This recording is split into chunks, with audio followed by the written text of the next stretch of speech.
হে everyone, আসসালামু আলাইকুম। কি অবস্থা সবার? আমি সকাল সকাল একদম রেডি হয়ে বের হয়ে গিয়েছি। এখন বাজে প্রায় 6:30। আমার আজকে সারা দিন ক্লাস আছে, তো সেই উদ্দেশ্যে ভার্সিটির জন্য বের হয়ে গিয়েছি। এখন ট্রামের ওখানে যাচ্ছি। চলো। তো আকাশ দেখতে দেখতে যাচ্ছি। আমি এখানকার আকাশ দেখে প্রতিনিয়তই মুগ্ধ হই, তো এটাই বারবার দেখাবো আমি ভিডিওতে। ট্রামের এখানে চলে এসেছি। একটা ট্রাম আসতেছে অপোজিট সাইড থেকে, আমি দাঁড়ায় দাঁড়ায় সেটা দেখতেছিলাম। আমাদেরটা অন্য পাশ থেকে আসবে, আর এত রোদ আর গরম এখন কি বলবো। আমি ট্রামে করে ফ্রাঙ্কফুর্ট হাউপবানহোফে চলে আসছি। এখান থেকে আরিতে যেতে হবে, অ্যান্ড অ্যাজ ইউজুয়াল আরি লেট করছে। পরে ট্রেন আসার পরে ট্রেনে উঠলাম, ট্রেনটা ছাড়লো। এখন আমি আরামে ঘুমাইতে ঘুমাইতে ভার্সিটিতে যাব। প্রায় 1.5 ঘন্টা মতো লাগে আমার ভার্সিটিতে যাইতে। এই যে এখন যাচ্ছি। আর এখানে ফ্রাঙ্কফুর্ট থেকে ফুলদার দূরত্ব প্রায় 1 ঘন্টা 15 মিনিটের মতো, বাট ট্রেন লেট হলে দেরি হয়। এরপরে ফুলদাতে নেমে বাসের এখানে দাঁড়ায় আছি, বাসে ভার্সিটি যাইতে হবে। চলে আসছি ক্লাসে। ক্লাসে প্রেজেন্টেশন হবে, তো সবাই সেটা রেডি করতেছে। আমাদেরটা হলো পরে, আমাদেরটা একটু টাইম আছে। আমি এখন সবারটা দেখে বেড়াইতেছি। এই যে ওরা একটা সুন্দর ভিডিও প্লে করছে, সেটাও দেখতেছিলাম বসে বসে। এরপরে লাঞ্চ ব্রেক দিয়েছে স্যার, সেটা হলো 1:30টার দিকে।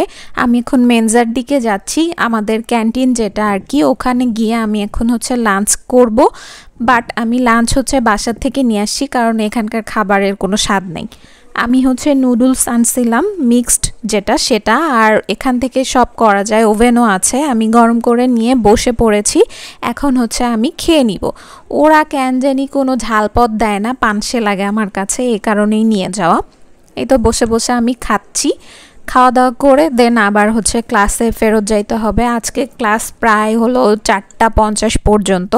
খাওয়া দাওয়া কমপ্লিট করে এখন আবার ক্লাসে ব্যাক যাচ্ছি। আর এই যে আমার মাথার উপর একদম ঠাটা পড়া রোদ পড়তেছে, এত গরম। বাতাস আছে বাট গরম লাগতেছে কেন জানি। ক্লাস শেষ করে বাসের এখানে আবার দাঁড়ায় আছি, এখন স্টেশনে যাব। আর আকাশ দেখতেছি আবার, মানে খোলা আকাশ, পুরা রোদের জন্য আরও ভালো লাগতেছে দেখতে। সামার টাইমটা আসলেই সুন্দর, কিন্তু গরম। এরপরে আমি বাসায় চলে আসছি আর কি, ট্রাম থেকে নেমে গিয়েছি। এখন বাসায় চলে যাচ্ছি, অনেক টায়ার্ড, পরে কথা হবে। এখন বাসায় এসে আমার আবার রান্না বান্না করতে হবে। প্রথমেই শোল মাছ নিয়ে নিয়েছি, লাউ দিয়ে এটা রান্না করব, কিন্তু এটার আষ্টে ছাড়াইতে গিয়ে আমার জীবন শেষ হয়ে গিয়েছে। এটা তো দোকান থেকে কেটে দিয়েছে, বাট এই আষ্টেগুলা বসে বসে আমার ছাড়াইতে হচ্ছিল। এই জন্য মনে মনে ভাবতেছিলাম আমি আর শোল মাছ কিনবো না। এরপরে আমি এখানে করলাও কেটে নিয়েছি, বিচিগুলা ফেলে দিয়েছি, আমার ভাল লাগে না, এই জন্য। প্রথমে করলাটা ভেজে নিব, এটা ভাজি করব। আর লাউ দিয়ে শোল মাছটা রান্না করব। আর এই লাউয়ের চোচা পরে আবার ভাজি করে খাবো। কোনো কিছু ফেলে দেওয়া যাবে না, সব কিছু খাইতে হবে। কিন্তু লাউটা জালি ছিল জন্য আর কি খাবো। আর মাছটাও ভেজে নিয়েছি একটু। এইদিকে আবার আমি নারকেলের দুধও দিব, কারণ মাছটা থেকে যাতে কোনো স্মেল না আসে। এটা ফ্রোজেন মাছ, বাংলাদেশের মতো টাটকা মাছ তো এখানে পাওয়া যাবে না, তাই এত ক্যারাক্যাপসি আর কি। এখানে আমি লাল লাল করে করলাটাকে ভেজে নিয়েছি। এইরকম লাল লাল করলা ভাজা বেশ মজা লাগে খেতে, আপনারাও কিন্তু ট্রাই করে দেখতে পারেন, খুবই মজা লাগে গরম ভাতে খেতে। আর মাছটাও এখানে প্রায় হয়ে এসেছে। এখন জাস্ট একটু ফুটিয়ে নিচ্ছি পানিটা, যাতে সুন্দর একটা গ্রেভি হয়। এরপরে আমি এখানে অ্যাড করে দিব একটু নারকেলের দুধ। নারকেলের দুধটা এখানে এরকম লিকুইড পাওয়া যায়, এই জন্য মানে সব রান্নায় দিতে ইজি হয়। এই জন্য আমি দিয়ে দিলাম, যাতে স্মেলও না থাকে, আমার জন্য ভালো হয়।